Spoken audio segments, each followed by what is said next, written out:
लीजिए सुनिए रबीन्द्रनाथ टैगोर के लिखे उपन्यास चोखेर बाली के हिंदी अनुवाद आंख की किरकिरी का भाग 46 मेरी यानी समीर गोस्वामी की आवाज में।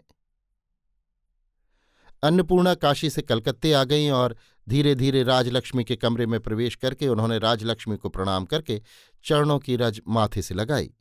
बीच का विरोध विच्छेद भूलकर राजलक्ष्मी उनसे ऐसी मिली जैसे खोया हुआ धन उन्हें फिर से मिल गया हो। भीतर ही भीतर अपने अगोचर में वे अन्नपूर्णा को चाह रही थीं। अन्नपूर्णा से मिलते ही इस बात को वे समझ गईं। बहुत दिन बाद आज राजलक्ष्मी ने इस बात का अनुभव किया कि इतने दिनों से उनके अंदर जो अवसाद और क्षोभ इकट्ठा हो रहा था उसका कारण केवल अन्नपूर्णा का अभाव ही था। क्षण भर में उनका व्यथित हृदय अपनी पहली जगह पर आ गया। महेंद्र के जन्म से भी पहले इन दोनों देवरानी जेठानी ने जब वधू के रूप में इस परिवार के समस्त सुख दुख को एक होकर वरण किया था, पूजा के उत्सव में, दुख और शोक में दोनों जब एक साथ इस गृहस्थी के रथ में यात्रा कर रही थीं, तब के उस घनिष्ठ सखित्व ने राजलक्ष्मी के हृदय को आज क्षण मात्र में आच्छन्न कर दिया। जिनके साथ सुदूर अतीत काल में एक साथ जीवन यात्रा आरंभ की थी, नाना व्याघातों के बाद वो बाल्य सहचरी ही आज परम दुख के दिनों में उनकी पार्श्ववर्तनी हुई है। उन दिनों के समस्त सुख दुख और प्रिय घटनाओं की कोई स्मृति रह गई है तो वो अन्नपूर्णा ही है, जिसके लिए राजलक्ष्मी ने अन्नपूर्णा को चोट पहुंचाई थी। वो आज कहाँ है? अन्नपूर्णा ने रुग्ण जेठानी के पास बैठकर उनका दाहिना हाथ अपने हाथ में लेते हुए कहा, जीजी। राजलक्ष्मी ने कहा, मझली बहू। इसके आगे वे और कुछ भी न कह सकीं। उनकी दोनों आंखों से आंसू बहने लगे। ये दृश्य देखकर आशा से रहा नहीं गया। वो बगल के कमरे में जाकर रोने लगी। अन्नपूर्णा को राजलक्ष्मी या आशा से महेंद्र के संबंध में कुछ पूछने का साहस नहीं हुआ। अंत में साधुचरण को बुलाकर उन्होंने पूछा, मामा, महेंद्र की क्या खबर है? साधुचरण ने महेंद्र और विनोदनी का सारा किस्सा कह सुनाया। अन्नपूर्णा ने पूछा, बिहारी की क्या खबर है? साधुचरण ने कहा, बहुत दिनों से वे यहां नहीं आए। उनके विषय में तो मुझे विशेष कुछ मालूम नहीं। अन्नपूर्णा ने कहा, एक बार बिहारी के घर जाकर पता तो लगाओ। साधुचरण ने जाकर पता लगाया और वापस आकर कहा, वे घर में नहीं हैं। बाली उत्तरपाड़ा में गंगा किनारे एक बगीचा लिया है, वहां गए हैं। अन्नपूर्णा ने फिर नवीन डॉक्टर को बुलवाकर उनसे रोगी की सब हालत पूछी। डॉक्टर ने कहा, हृदय की कमजोरी के साथ जलंधर भी हो गया है।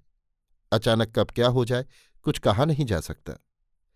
संध्या के बाद राजलक्ष्मी की तकलीफ जब बहुत बढ़ने लगी तब अन्नपूर्णा ने उनसे कहा, जी, एक बार डॉक्टर को बुला लिया जाए तो अच्छा रहे।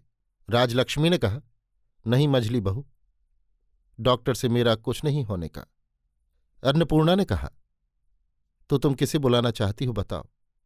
राजलक्ष्मी ने कहा, बिहारी को एक बार खबर पहुंचा दो तो अच्छा हो। अन्नपूर्णा के हृदय को बड़ी चोट पहुंची। उस दिन दूर प्रवास में बिहारी को उन्होंने रात के अंधकार में घर के दरवाजे से ही अपमान करके विदा कर दिया था। उस वेदना को वे आज तक भूल नहीं सकी हैं।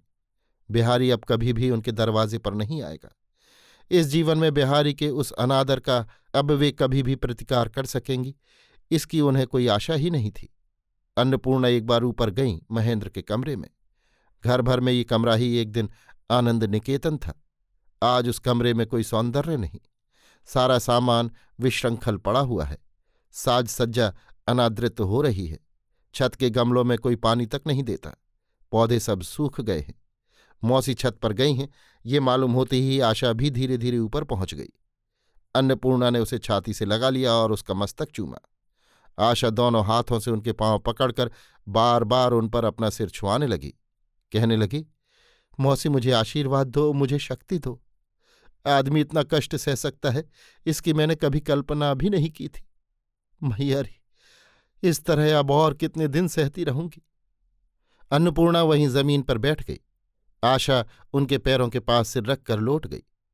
अन्नपूर्णा ने उसका सिर अपनी गोद में उठा लिया और मुंह से कोई बात न कहकर वे निस्तब्ध भाव से हाथ जोड़कर भगवान का स्मरण करने लगीं।